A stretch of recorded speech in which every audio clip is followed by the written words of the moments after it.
My name is David Daniel Ball, and these are the headlines for Friday, the 17th of April, 2009.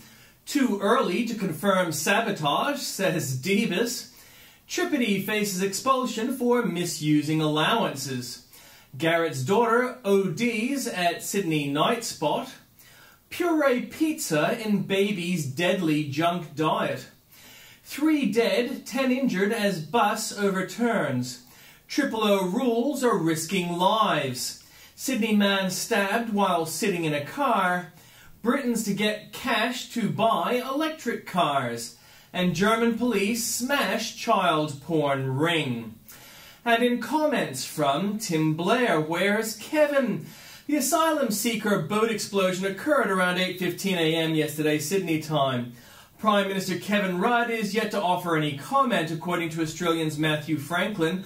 Rudd watched Home Affairs Minister Bob Demis's press conference from his nearby office.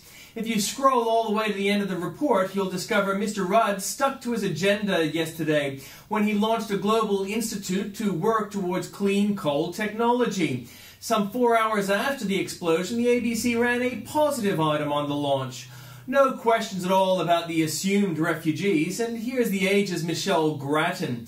The government will be under pressure to examine whether its border protection policy needs change. It should resist being spooked. That shouldn't be too difficult. Apparently nobody is trying to spook it. It's a sign the bees of economic destruction have reached the White House, and you'll need to read more there at the link.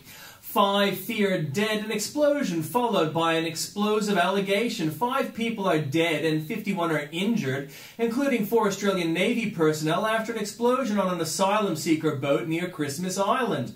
West Australian Premier Colin Barnett has accused those on board the vessel of dousing it in petrol, but Home Affairs Minister Bob Davis and Royal Australian Navy Rear Admiral Alan Dutoit said it was too early to be clearly exactly what happened.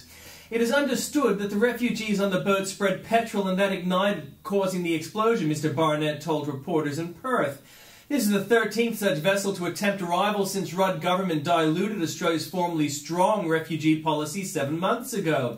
And an update, the BBC's Nick Bryant. Government officials have conceded in private that the end of the Pacific solution, which was brought in after Tampa affair in the run-up to the 2001 election, is being used as a marketing tool by Indonesian people smugglers. Fired man fires up, racism caused heroin addiction in South Australia. An Iranian refugee tried to set fire to a man in Norwood as a result of racism-related depression after September 11. It gets worse. You can read more at the link. Queens of Darkness, it's Earth Hour every hour for Priscilla and Friends, one of Sydney's premier drag reviews. The Imperial Hotel in Erskineville faces running its world-famous shows by candlelight because of a dispute with Energy Australia about the amount of electricity it can use. Pirates punted. Poor little pirates attack another symbol of the American hegemonster. Somali pirates attacked and damaged an American ship carrying humanitarian aid Tuesday. Excuses made as Rudd hides. By Andrew Bolt. Journalists today are almost united. Don't blame soft-touch Kevin Rudd for luring boat people to their deaths. Philip Curry of the Sydney Morning Herald even repeats the Rudd government's "don't blame us" lines as if they're his own. The number of asylum seekers has surged worldwide since 2007, and the greater number coming to Australia has been part of that trend. Or, as the government put it again yesterday, a spokeswoman for the House Affairs Minister Bob Davis played down the surge, saying people should keep the numbers in perspective given people smuggling was a global problem. The wagon's former circle, Amnesty International spokesman, couldn't agree more. The UN High Commissioner for Refugees had recorded a worldwide increase in asylum applications over the past year. He said the rise in people heading for Australia was just part of this global trend. Michelle Grattan happily agrees, again, that the government must cut some slack. A refugee tide is swelling around the world. The modest rise in Australia reflects the general international trend. But how true is all this really? Yes, the UN High Commission for Refugees reported a 12% increase worldwide of asylum claims in 2008, but noted a much bigger increase in Australia and New Zealand, 19%. Since then, the number of boat people arriving has jumped dramatically, with 276 boat people arriving this year already, compared with just 179 in all of last year. I suspect far too many excuses are being made for a government which privately seems to know the jig is up. Government officials have conceded in private that the end of the Pacific solution, which was brought in after the Tampa affair in the run-up to the 2001 election, is being used as a marketing tool by Indonesian people smugglers. And an update, what illegal boat, what explosion, what dead people? Labour's central news site knows of no such thing. Kevin Rudd's media site draws a blank too. Nor was Rudd anywhere in the news to explain what happened or defend his policies. No hapless Home Affairs Minister Bob Davis was pushed out there instead to take the fall. As the Prime Minister watched coverage of the press conference from his nearby office, Rudd's own comments, zip. Mr. Rudd stuck to his agenda yesterday when he launched a global institute to work towards clean coal technology.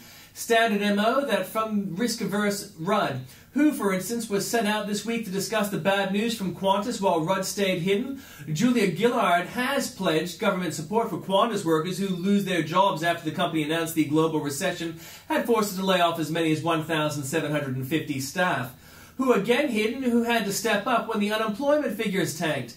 And that's the Deputy Prime Minister Julia Gillard speaking to reporters in Canberra a short time ago about the latest unemployment figures, which show a sharp rise in the jobless rate to 5.7% over the month. Tim Blair notes the government has little to fear from the press gallery over the rise in boat arrivals or yesterday's deaths, or much else, to be frank. People overboard and the kindness that kills. More at the link from Andrew Bolts. No kisses for Bush. See this picture? That's odd because the Sunday Age's editor can't. Unimaginable, she calls it. Last weekend, her paper began yet another editorial praising new U.S. President Barack Obama, and I've got a lot for you there at that link. Joyce Rich, but Morfitt is the witch. Why are politicians, unions, and journalists not sliming Qantas boss Alan Joyce as they did Sue Morfitt? Why is Joyce not vilified as a Morfitt was last month when called greedy, a traitor, and said 60 Minutes the most hated woman in Australia? Let's compare the treatment of the two bosses got when both announced plans to sack about 1,800 workers, and again, more there for you at the link. What planet are the models on? Anthony Watt shows that the climate models that predict warming doom, blue line, haven't predicted what we've actually seen. In the past few years, the global climate models and the measured global climate reality have been diverging. How big must the divergence get before warming prophets admit they may be wrong? And welcome to Future Country. The Senate Select Committee on Climate Policy receives a submission. Number 176 to be precise. If genuine, you may find it an interesting testament to the state of identity politics, education, green dreaming, and logic, and I'll leave it there for you. Apocalypse phenomena. Pardon? I thought warming doom was so imminent that we had not a moment to lose. The federal government's own climate advisor says that it might be best to dump the emissions trading scheme and have another crack at it later. Is Costello saying he's a skeptic? Ray Evans draws my attention to paragraphs in Peter Costello's column this week, which I hadn't properly credited, enjoying too much of his earlier mockery of Kevin Rudd. And I've got them there for you at the link. Costello is brilliant. This reinforces the comments I have heard from a variety of well-informed sources that indeed a substantial majority of the coalition parliamentarians are convinced skeptics. Funny, Lenin downgraded to heavyweight. Kate Blanchett's Sydney Theatre Company is red hot for Lenin. Teach up, not down. More for you there at the link. And Brett Baier, religious symbols covered up when President Obama spoke at a Catholic university. And a burning question. And we showed you earlier what Homeland Security Secretary Janet Napolitano said on Fox News this morning about what report that got veterans so upset. She was also on MSNBC, and before that interview, her people told the channel that she would not talk much about the matter. After the interview, anchor Mike Brzezinski said, "We should be clear, they only wanted one question." Joe Scarborough responded, "They said we could only ask one question about this story yesterday." There were no such restrictions for Napolitano's interview with Fox News, nor would we agree to any.